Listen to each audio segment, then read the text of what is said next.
Assalamualaikum warahmatullahi Si Abang wabarakatuh. jadi ikutan saya teh eta final ya. Tapi umum. Tadi aku ditanya kenapa mau kemana aku nah aku ibu ditanya si Abil tadi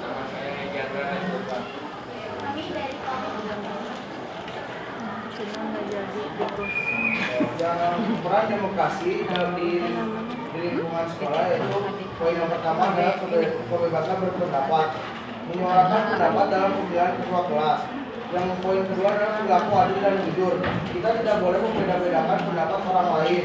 Yang poin ketiga adalah sikap menghargai, tidak memotong pembicaraan guru saat sedang menjelaskan. Poin keempat adalah sikap menerima keputusan, menjalankan piket kelas dengan tanggung jawab. Poin kelima adalah proses penyelesaian perselisihan, hindari menyudutkan salah satu pihak yang berselisih. Poin keenam adalah menyuarakan aspirasi, mengusulkan kegiatan lomba antar kelas. Lalu di sini ada lingkup tempat tinggal. Kebebasan berpendapat itu warga termasuk pemuda dapat berpartisipasi dalam rapat RT atau RW untuk menyampaikan pendapat mengenai isu-isu lingkungan seperti kebersihan, keamanan, atau kegiatan sosial. Partisipasi ini penting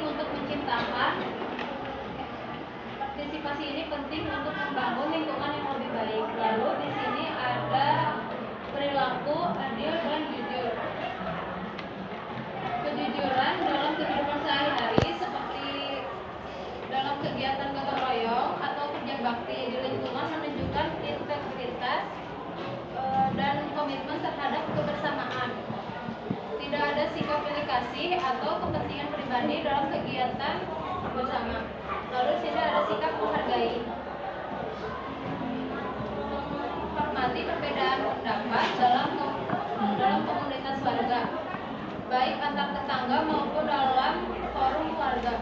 Meskipun mungkin ada perbedaan pandangan, semua warga harus menghormati keputusan bersama yang diambil dalam musyawarah. Lalu di sini ada sikap menerima keputusan. Setelah keputusan diambil dalam rapat warga seperti pengaturan jam malam atau penetapan sumbangan lingkungan, setiap warga harus siap untuk mematuhi keputusan tersebut. Mungkin tidak sesuai dengan preferensi pribadi.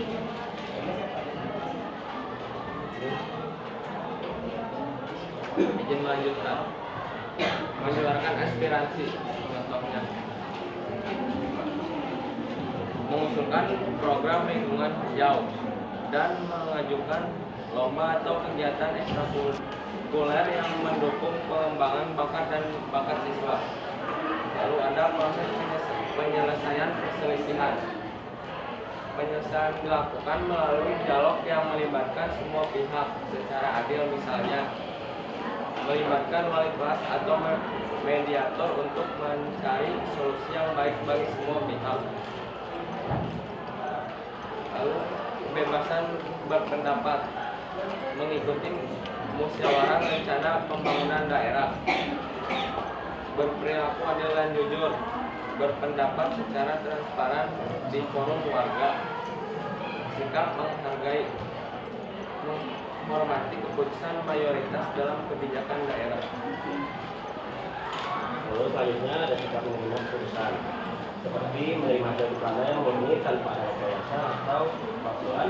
Lalu ada proses penyelesaian perselisihan, seperti menyelesaikan peraturan melalui jalur hukum, dan ada menyuarakan aspirasi, contohnya seperti mengajukan usulan pembangunan daerah. Seperti warga dapat mengajukan usulan pembangunan infrastruktur seperti jalan, jembatan, tol, dan fasilitas lainnya. Lalu di lingkup nasional ada kebebasan seperti menyampaikan pendapat sosial terkait isu nasional yang beredar di media sosial. Lalu ada perilaku adil dan jujur, contohnya seperti tidak membatalkan berita hoax dalam pemilu yang bisa menyebabkan kesalahpahaman antara kubu satu dan kubu dua. Izin melanjutkan. Selanjutnya ada sikap menghargai.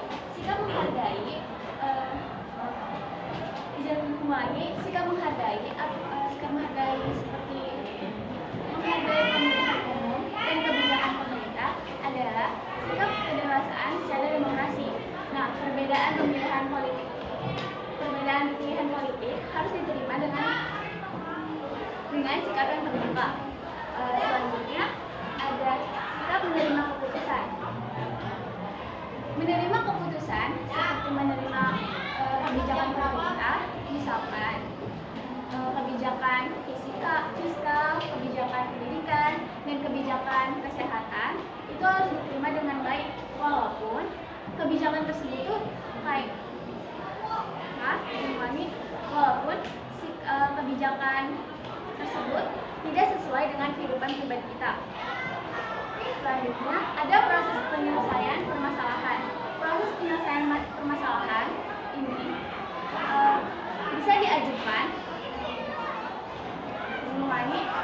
bisa diajukan melalui Mahkamah Konstitusi. Jadi setiap ada permasalahan nasional seperti pemilihan umum atau peraturan hukum lainnya, dan mereka tersebut tuh mempunyai perselisihan, itu bisa diajukan kasusnya kepada Mahkamah Konstitusi atau lembaga hukum lainnya. Yang terakhir ada menyuarakan aspirasi. Menyuarakan aspirasi ini bisa melalui mekanisme formal seperti petisi atau mengkomunikasikan, atau masyarakat bisa mengkomunikasikan kepada wakil rakyat seperti DPD dan